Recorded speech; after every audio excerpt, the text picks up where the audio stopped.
Howdy pilots, I got a special video for you today. After the last time I flew out with someone, I got a lot of comments on the video about how we stuck together for the whole match. So I'm going to do it not sticking together the whole match this time. Corvus and I wanted to do that just to be able to show off the Moonbat and maybe have some fun covering each other, but we do understand, as most veteran pilots do, that your best chance of winning is splitting up. So if you did not know that, you should definitely give it a shot. So Raptor and I go way back. We're both 1.X veteran pilots, and it was good to link up with him again and do some flights. And we noticed on this one we're up against an XP67 and P51. And after a brief discussion, we decide we're going to roll with what we think will be a winning strategy, which is his K6 is a powerful plane, as you guys know, great guns on it. So he's going to go counter cap their mine, and I, in a turn and burn defensive plane in the Spitfire 16, I'm just going to squat on the airfield. And we think between those two, zone captures and staying on top of it, we should be able to win this match fairly easily, even though we are two Tier 7s against a Tier 8 and a Tier 7. Now, granted, the K6 is a particularly good plane, and Thor is a particularly good pilot, so we're not sure about the quality of the pilots we face necessarily, but just on a plane-to-plane basis, we feel pretty solid about it. So that's going to be what we're going to do, and since we are split up, you're not going to see Thor's perspective, although I'll try and keep an eye on the kill feed so you guys can see what he's up to and call that out to you. While I do my thing over the airfield. One thing I wanted to point out to pilots is notice my altitude over there is not in the yellow. One of the things you may want to do is be careful about using your boost when you are in the yellow. That has a reduced effect essentially, and so you may be wasting your boost, not getting a whole lot of extra speed out of it. So one of the things I try to do at the start of the match is go ahead and get an optimal altitude when I'm in a plane like this. Obviously some energy fighters, you may want to go ahead and get up there high and utilize that to your advantage because of the incredible dive speeds. But in this case, I just want to be right at the top of my range. And already we can see this is not a veteran bot turning in a pancake, and that's a good word of advice to all of you. Don't turn in your heavy fighters. It's a great way to get smoked by turn and burn planes that you shouldn't be losing to. Of course, the pancake's a Tier 8, right? In this case, it's a bot, so every excuse in the world to him, but if you're a pilot, just don't do it, right? So you can see the K6 over there. Thor is headed to the mining plant, and you can see I've already managed to snag the airfield for us as I'm also dodging our bots. It's not the only time I'll do that this match. They tend to be particularly offensive, and Thor has already knocked down a B-32 over at the mining plant. So we're in pretty good shape, despite the fact that they captured the garrison before us, right? So Slider is also out there somewhere in his XP67 Moonbat, taking things down, I assume at the garrison, since that's already capped and was capped so quickly. We haven't seen him show up here yet, so I'm keeping one eye on the mini-map. Just trying to make sure that nothing happens. And as you saw there, the other pilot came in a P-51 and did exactly the same thing that the pancake pilot did in a sense. Tried to engage in a turn fight and didn't take into account that I was there. And so I got on his tail fairly easily and knocked him out. In the meantime, Thor has knocked down another bomber, the Tu-88.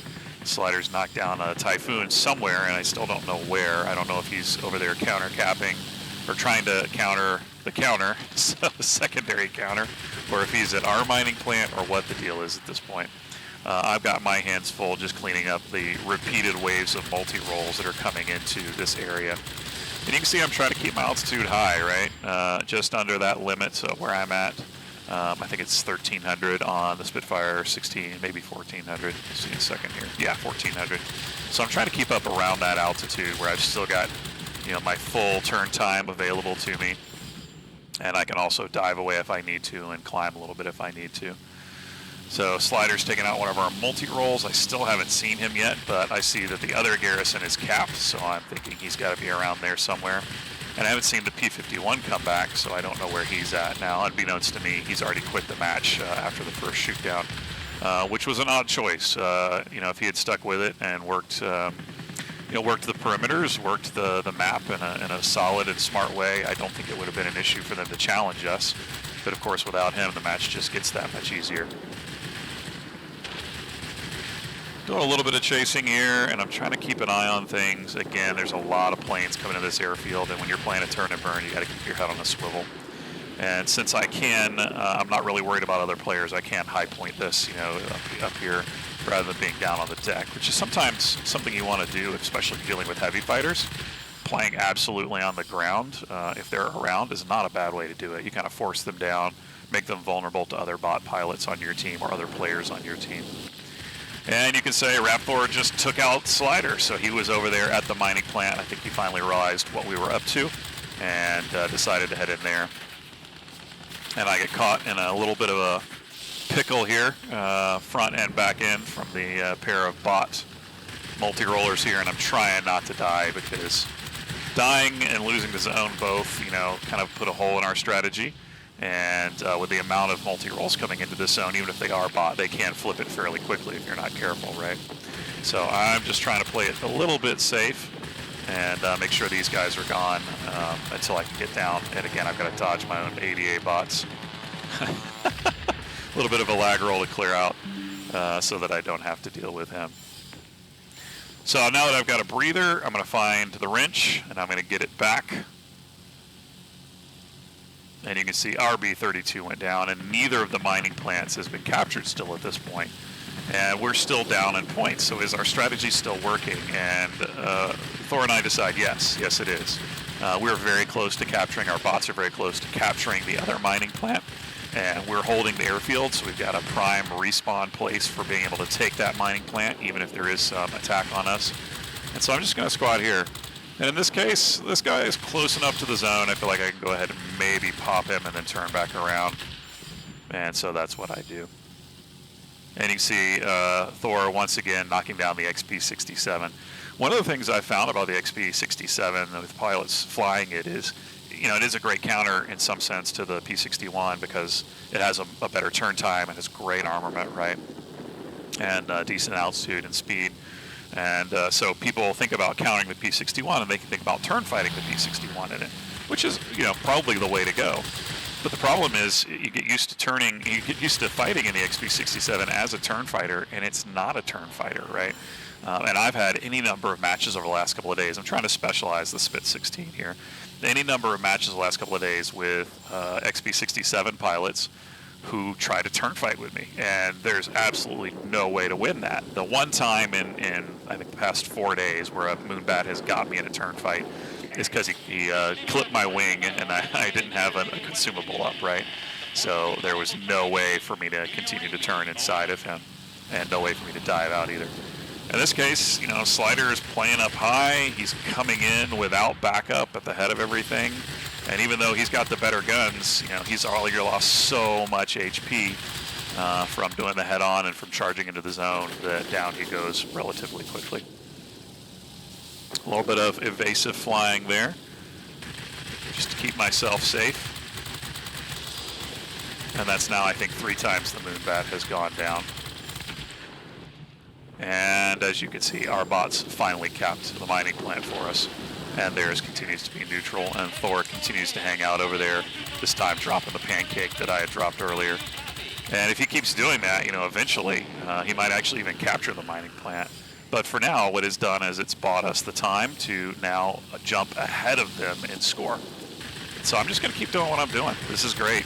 This is just a slaughterhouse for me, right? Bot after bot coming in, time after time on these attack runs as multi-rolls, 1 or 2 at a time. And my advice would be, by the way, if you find yourself in a match, don't do what these bots are doing. There's too often that pilots run to the middle, try and capture the airfield, because it is in some sense an easy button for winning. It's certainly a much better respawn point, and so it kind of tips the balance in your favor. But if you watch my SU9 video or my Yak 3T video, either one, it's not essential for winning the game, right? And so don't just charge in the middle and get whacked, because that's exactly what's happening here, even with the Moonbat, right? He charged into the middle. If he's going to charge in the middle and dive on someone, it should be me. I should be his primary target because I'm the most dangerous thing. And again, I refer to Zevin, the old World Tank streamers, Axiom, what are you most afraid of? And the reality is he should be most afraid of me. He shouldn't be worried about the bots at all, especially in an incredible plane like that. So I should be, priority target number 1 if you are going to come into this zone. But with a great energy fighter with incredible speed, good guns, why even come here? Why not work the mines? Why not counter the way Thor is doing, right, on his side, and just kind of hit both of those at the same time? Get your plant under, get one of the plants under control, down our bombers. You come sneak attack me from on high, there's any number of options there, but just charging in solo into the middle and trying to turn fight with a Spitz, probably not the best way to go. And I realize this is the last guy in the match, right? So I burned my booster, I'm going up, but Thor gets him long before I'm even able to get there, right? And that's going to be the game, and what a game it was, right? 22-850. You can see the host of things over there. It really was easy mode. I got to do what my plane does best, which is just defend one zone, and Thor did what his plane really does best, which is even though it's a light fighter, taking out aircraft with a lot of HP, right, and denying a critical sector to the enemy. So this is a good example of splitting up to win a match. And that is, as I said, that's the way you want to go if you're flying in a team, unless you want to do something fun. But I promise you guys, we do know how to fly these, especially in a flight. We know how to make it happen, make it work to our advantage, even in situations like this when we're facing, the hottest new plane out there. So let's look at the post-battle screen. You're going to see some great stuff from Thor and myself on this in terms of what we managed to contribute to the match. In my case, it's going to be just an incredible number of kills because of the number of times bots just continued to wander in, or players for that matter, wander in, right, and pound on or get pounded on in that center zone rather than trying to work edges. So 18 aircraft for me in that 22,000, and of course most of those were not it's so confusing, but there's air defense aircraft, there's bot aircraft, and there's player aircraft, right? So most of those 18 were bot aircraft. They were not air defense aircraft, and there's a huge difference in personal points. So if you shoot down an air defense aircraft, that's 75 personal points. That's nothing. You can shoot down 20 air defense aircraft in the course of a battle, and that will get you a grand total of 3,000 personal points. It's next to nothing, right? But in this case, shooting down even bot aircraft or player aircraft, the game doesn't make a distinction between the two. That's actually 200 personal points, and so most of those 18 were actual players, and so every 5 players is 1,000 personal points, right? So that happens, pretty quickly. It stacks up, and then on top of that, the damage that you do and the capture points, of course, add into that. And so that's how my total is so high. I've just got enough actual bot aircraft kills that I don't have to worry about it. This was on the last day of the marathon, by the way, the last day of the winter trials. Or I guess holiday maneuvers. Winter trials was the weekend events, but holiday maneuvers was the moon bat, right? So, and that's me, but as good as that was, I wanted to see how Thor had done. And again, I know he's a great pilot, and so I wanted to check that out. So I'm going to flip over to his score, and we're going to check it out. He's got 15,000 points, and you can see right there, less kills than me, but look at the damage total, right? And that's because he's chopping down all sorts of high HP aircraft in terms of the bombers and the heavy fighters, and some of the attack aircraft that were vectored in on that mining zone. And you can see too here at the case, on the other team, the P-51 pilot dropped pretty soon into the match. Don't do that.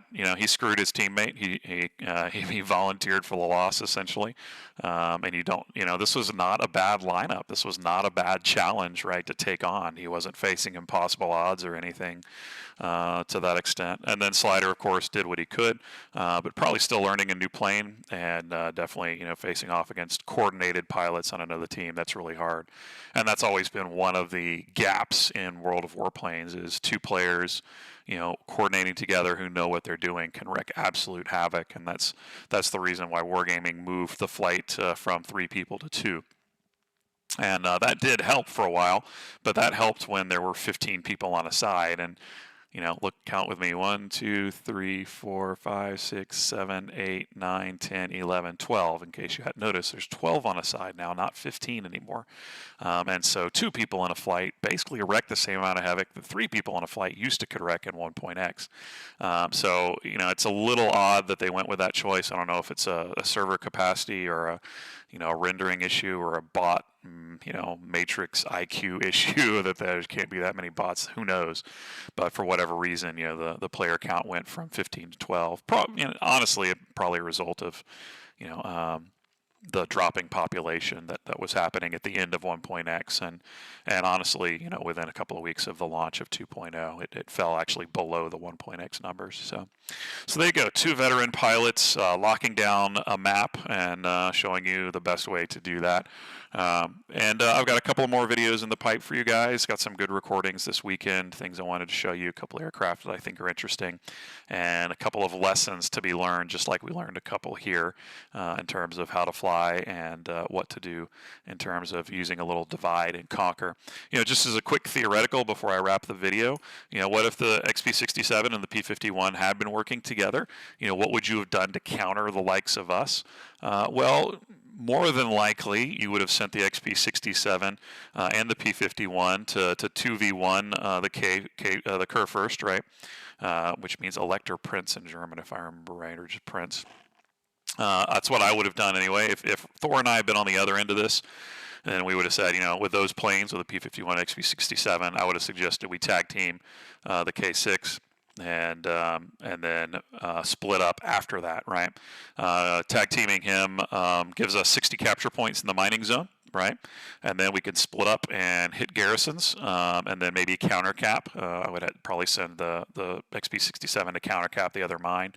And then let the P61 do dive bomb runs, basically, Eagle Raptor strikes, I guess is what the game calls them from the skill, although not necessarily with the skill, but use that boom and zoom on the Spitfire 16 diving attacks with other bots, and trying to catch the player unawares and making sure they're who you're diving on in that center zone in hopes of eventually flipping the airfield.